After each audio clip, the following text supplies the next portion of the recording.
The Grimm and the Reaper. Chapter 5. Boo. Harvest 3, Year 855. Rumors had circulated for months about a monster traveling with the Thaven troops, lurking among their ranks, barely contained and hungry for blood. The stories said it could take on an army all on its own. Looking at the creature before him, easy to mistake as a particularly large mongrel, Boo couldn't align the story with reality. With a slowness as inevitable as a cut tree's fall, the dog turned back to Boo, a low growl building behind a row of glistening black teeth. The creature took one paw and pinned Boo to the ground, putting an uncomfortable amount of weight on Boo's chest as it continued its inspection of him. Boo turned his face away from the thing's rancid breath and squeezed his eyes shut. Whatever this thing was going to do with him, he didn't want to see it. Voices floated to Boo over the grass, casual and unconcerned. Opening his eyes, Boo spotted a light, bobbing towards them. A pair of soldiers on patrol, a torch shared between them, completely unaware of their dead general laying ahead. Cursing under his breath, Boo tried to struggle free of the wolf dog's grip. He'd only just avoided whatever fate the general had planned for him. He had no interest in being executed by soldiers for the murder of their superior. Worse, they might give this animal whatever command it had to do the killing for them. If Boo had to die, he much preferred the idea of a clean blow with a blade to being shaken and ripped by those glossy teeth.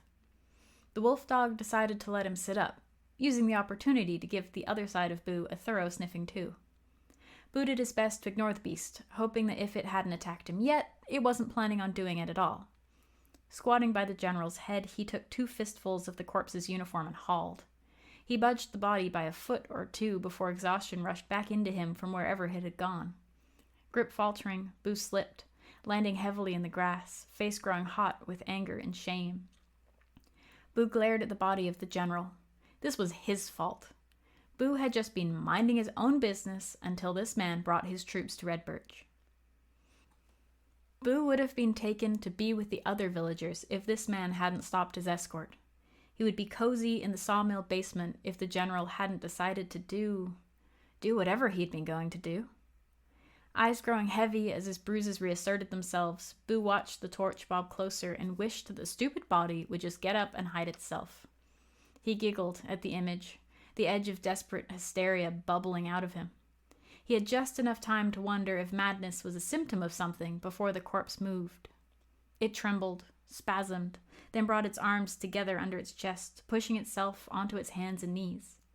With jerky movements that seemed to ignore an entire lifetime of practice, the deceased general hobbled, hopped, shuffled, and dragged himself to the tree line.